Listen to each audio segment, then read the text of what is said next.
Mustaratrat Nation, this is BasketBoys.ph at welcome sa ating moto review. Isang mabilisang update lang po para sa pinakabagong launch na NMAX Maxi Scooter sa Indonesia.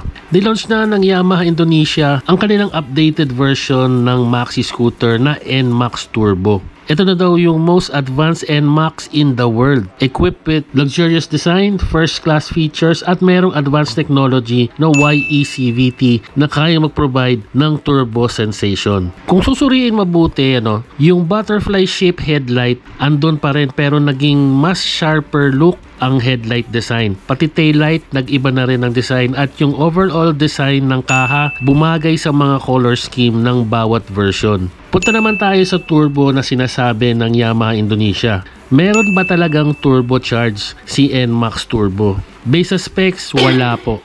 It is only powered by 155cc with Blue Core engine and VVA, 4 valves, single overhead cam, single cylinder, and fuel injected. Yung turbo na tinatawag ay yung YECVT technology which provides a turbo sensation. So ibig sabihin, turbo feel lang po ito. Para siyang electric CVT lang kumbaga. Pwede natin siyang ikumpara sa ATR 160 ng QJ motor na merong hybrid assist. Meaning, meron siyang electric assist na tutulong mag-boost ng torque and then yung makina na mismo ang magpa-follow up for better acceleration. Again, ang NMAX Turbo, hindi po siya turbocharged. Now, yung technology na YECVT, meron siyang dalawang modes. T-mode or town commuting, ginagamit po ito sa mga urban areas. At yung S-mode or sport touring, ginagamit ito kung need ng more acceleration when traveling out of town or long ride. At ito yung magandang part, para ma-feel yung turbo sensation, need mong i-press itong Y shift. This gives you an additional boost of acceleration. So meron siyang tatlong levels, low, medium, and high. Ito yung mga ginagamit going uphill, overtaking, or kung meron kang OBR. Meron itong 15.15 horsepower and 14.2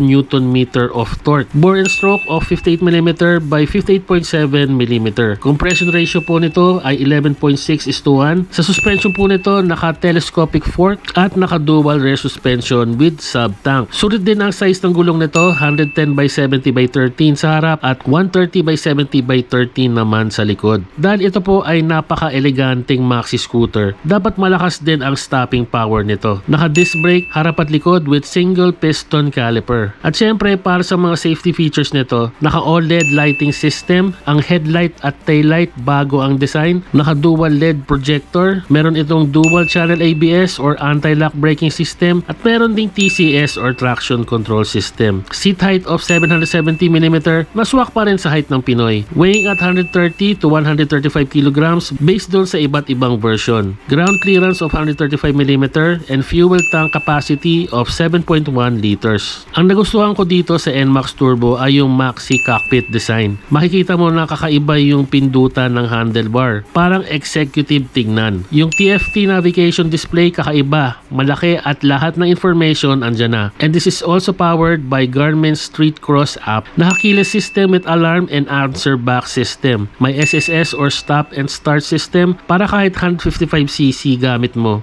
tipid ka pa rin sa gasolina. Meron itong multi-infotainment display with Y-Connect, may message and telephone notification. May console box sa kanan para sa mga maliliit na item at hindi dapat mawala itong charging port na napaka-importante sa mga riders natin para kahit nakaturbo ka na, updated pa rin tayo sa Viva Max atin to syempre.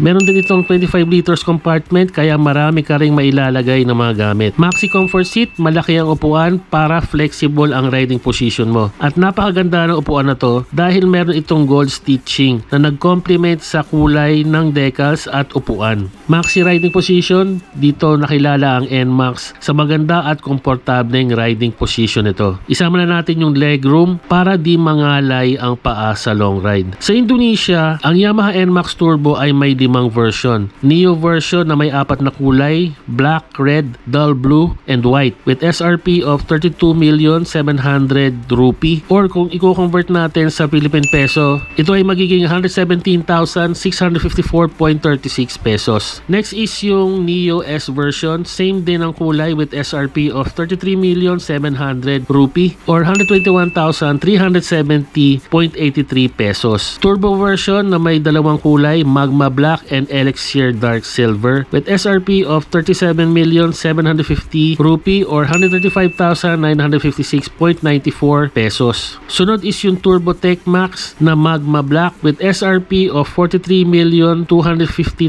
rupee or 155,765.23 pesos. At yung panghuli, yung Turbo Tech Max Ultimate na Magma Black with SRP of 45,250,000 rupee or 162,968.25 pesos. As per Yamaha Indonesia, this June 2024 magiging available po ito sa Indonesia. Pero wala pa po tayong balita sa Yamaha Philippines kung ito ay ilo-launch din dito sa Pilipinas. FYI lang po sa mga price, hindi pa po yan yung final na SRP kung dadating po yan dito sa Pilipinas. Based sa specs at features, nagustuhan mo ba ang bagong technology ng NMAX Turbo na YE-CVT? Comment down below, huwag mahiya para mabigyan natin ng tips at ideas ang ating mga moto viewers.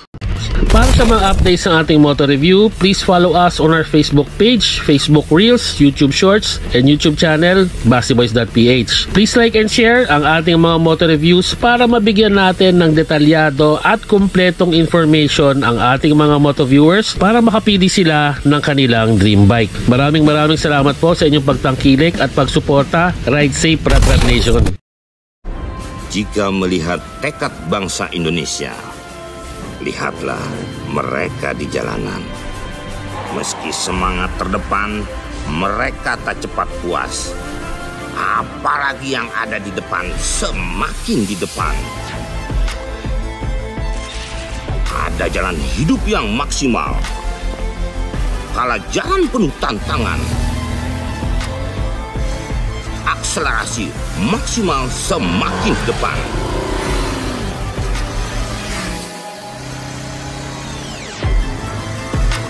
Navigasi maksimal semakin di depan.